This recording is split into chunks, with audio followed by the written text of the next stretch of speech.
కేంద్ర ప్రభుత్వం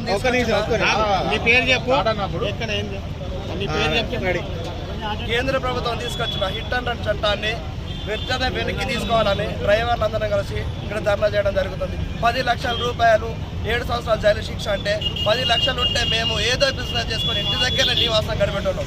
ఈ రోజు మేము పొట్ట చేతన పట్టుకొని రోడ్ల మీదకి వచ్చి బతుకు జీవనం కొనసాగిస్తున్నాం. అంటే మాకు వెనుక ముందు ఎలాంటి సపోర్ట్ లేకుండానే మేము కేవలం నేర్చుకొని లైసెన్సులు తీసుకొని కష్టపడి మోటార్ ఫీల్డ్లోకి వచ్చి బతుకుతున్నాం. ఇలాంటి మా మీద ఈ 10 లక్షల రూపాయలు 7 సంవత్సరాల జైలు శిక్ష అంటే మా వల్ల కాదు.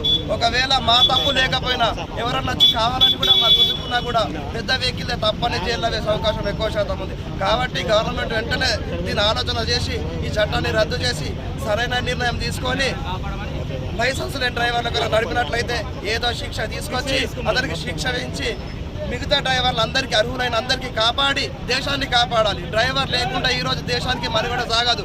డీజిల్, పెట్రోల్, పాలు, బొగ్గు ప్రతి ఒక్కటి డ్రైవర్ లేకుండా ఎలాంటి ఉత్పత్తి జరగదు. అలాంటి డ్రైవర్కే ఈరోజు జీవనం కొనసాగించడం చాలా ఈరోజు ఇబ్బందికరమైంది.